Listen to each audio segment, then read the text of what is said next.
What's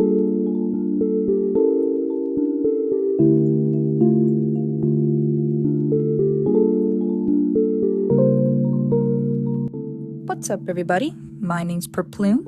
I'm a traditional artist, and my opinion might surprise you. I have a few things I'd like to say about copying others' work to improve your own, or even just for fun. Starting with a nice cut and dry, yes. I do believe copying others' drawings improves your art for a lot of reasons. But there are definitely ways to do it that will help you improve faster. Like every beginner, I went through the copy everything you see phase. And honestly, it wasn't a bad place to be at all. And I wouldn't have gotten to the point where I am now without it. Oftentimes when people talk about the benefits of copying others, they bring up learning different art styles. This is obviously true. And most of the time, it is the only reason why people bother copying others instead of just being creative and making something on their own. But I'm here to tell you there's way more to copying someone's drawing than just studying their art style. For example, copying the drawings I found on my phone or computer improved my hand-eye coordination significantly.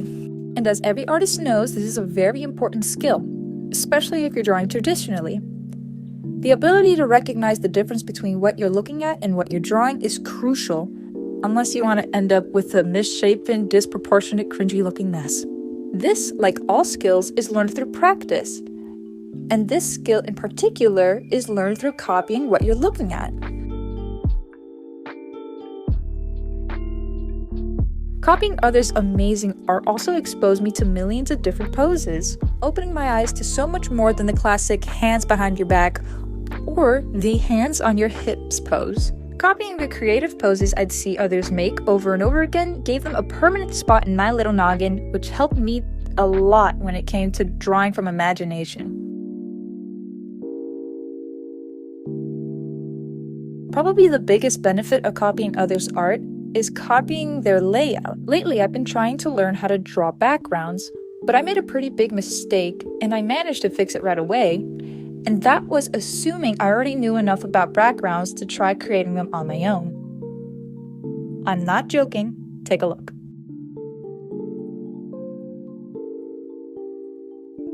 These drawings aren't even that old.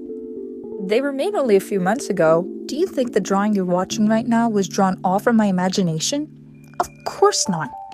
But you can't seriously tell me this is better than this.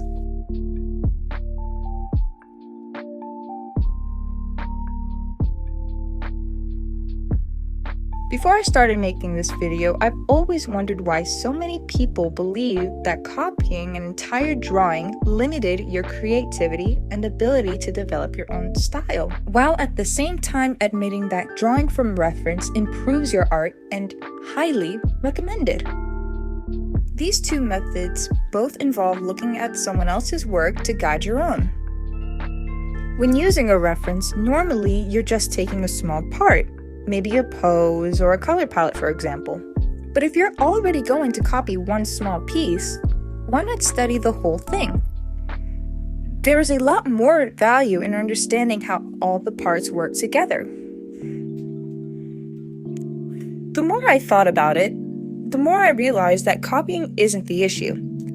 It's how you approach it. If you copy without thinking, you won't be able to learn much. But active copying can be just as educational as working from a reference.